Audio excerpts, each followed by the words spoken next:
Okay, in this video, I want to talk about outlines. So before we start, I want to talk specifically about MLA format. So let's just do a couple reminders here. With MLA format, you need to remember your font needs to be in 12-point Times New Roman font. Your entire document should be double spaced throughout with no extra spaces between any lines. And what that means is, if you notice, the entire document is double spaced, but there's not an extra line between the thesis and my first Roman numeral. There's not an extra line between my title and my thesis, or there's not an extra space between my heading and my title. So there needs to be no extra spaces between anything. Okay, and then also, nothing on your document should be in bold. All right, so those are some general MLA format rules. Let's also remind ourselves of some other things in terms of the format of the document setup. Remember that in the upper left-hand corner, you have your heading, and that includes your name, then my name, then the class and the date. And remember that the date needs to be formatted as the actual number of the day, then the full month, and then the full year. Also, you need to understand that your heading goes on the first page of the document only. And that's important because your outline is going to be the first page of your document. So it's going to go outline, essay, and then works cited. So your heading is actually only going to go on your outline, on the first page of your outline. Your upper right-hand corner is going to have your header, and this is going to be on every single page. And it's going to have what's called a running page number. That means that on the first page, it should say number 1. On the second page, it should say number 2. Okay, and then the third should be 3, and so on. It shouldn't be number 1 on every page. It really should have your last name and then a page number, and that's it. The title of your outline can actually be what's called a label. What that means is that you can include the word outline in your title for your outline. It should have the topic and the word outline. Okay, those are the two things that you need in your label for your outline. Okay, another thing I want you to notice is visually how this outline looks. You'll notice that the first level, you have your Roman numerals, and then it goes and indents in to the next level, which is your A's and B's, your capital A's and B's. From your A's and B's, it indents even further to your 1s, 2s, and 3s. So please notice that there's kind of a level to it. We start kind of to the left with the Roman numerals, then your capital letters, and then your 1, 2s, and 3s, and all of them get indented from there. You'll also notice, if I were to draw like a, kind of a dotted line, my 1s match up, or my Roman numerals match up. My capital letters match up, okay? And then obviously my numbers here match up, if you see that, okay? So that's important that it visually looks like that because that's what outline should be. Now, the way that you can actually do that is two different ways. If I press return and I just make a capital I, because that's my Roman numeral 1, I press period, then I press space. That's where I'm going to have my idea number 1. Okay, whoops. Now, if I press return, it's going to automatically give me another Roman numeral, which is great because then I can do idea number 2 there and return again, and I've got idea number 3. Whoops. 3. But let's say I press return and I don't actually want another Roman numeral. Oh no, it gave one to me. What I can do is press the little arrow over here and fully indent the entire thing. And if I do, it automatically gives me a capital letter A, which is what I'm going to put my example. So that'll be my example number 1. I press return. Oh no, I need a number 1. So I indent over again. It automatically gives me a number 1, and that's where I'm going to put my details. Okay, if I press return and I don't want a number 2, instead I want my capital letter A, I just outdent. I press this one instead.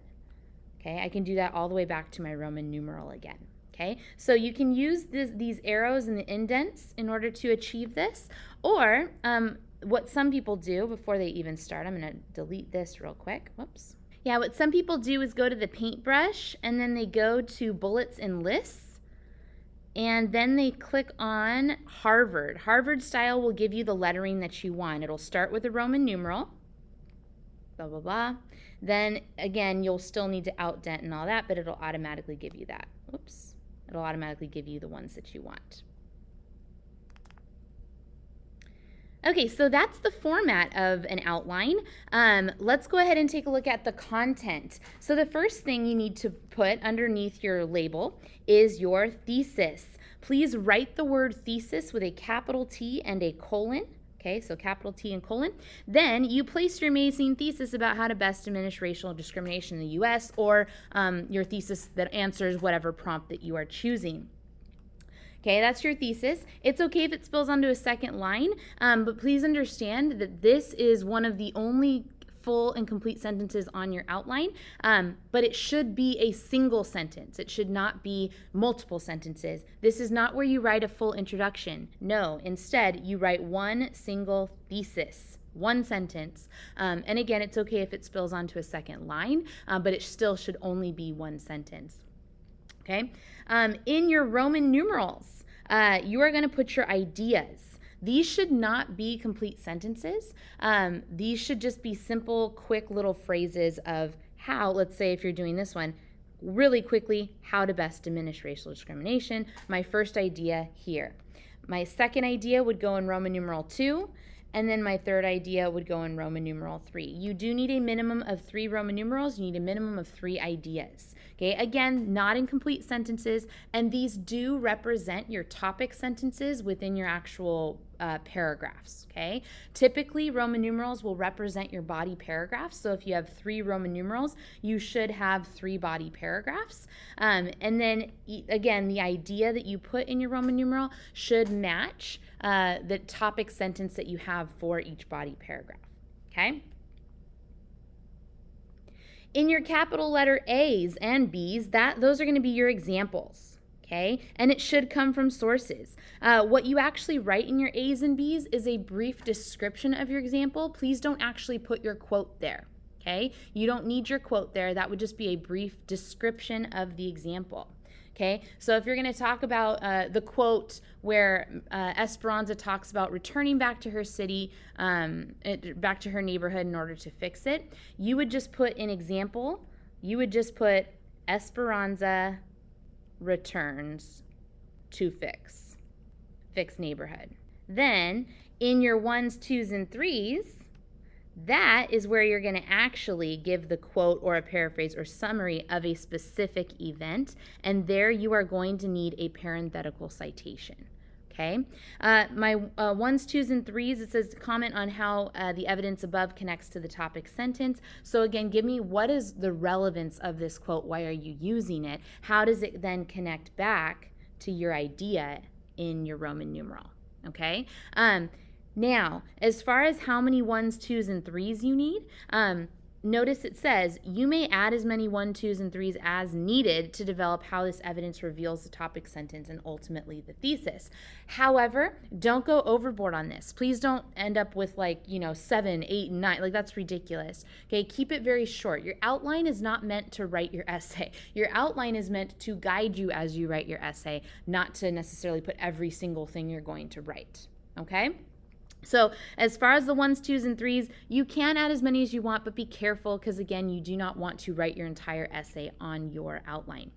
Your examples. How many examples should you have? Well, on my sample here, I have A, B, and C for each Roman numeral. A, B, and C, and then, again, A, B, and C. So I would recommend that you have 3 examples per paragraph. So 3 examples would be A, B, and C. Okay? So you should have 3 ideas, so 3 Roman numerals. You should have 3 examples per idea, so 3 A, B, and C's. And then as far as the 1s, 2s, and 3s, again, you can have as many as you want, but be careful that you're not actually just writing your entire essay. None of this, okay, none of the entire, body of the outline, none of that should be in complete sentences, okay? The only thing that can be in complete sentences is your thesis, and then the very last thing, which is your conclusion. Now, please be careful too, just like your thesis should only be 1 sentence, your conclusion should also just be 1 sentence long. Please do not write an entire paragraph conclusion at the end. You will do that in your essay. For your outline, you simply give 1 insightful sentence of closure to what will have been proven overall. Okay, and that's your outline.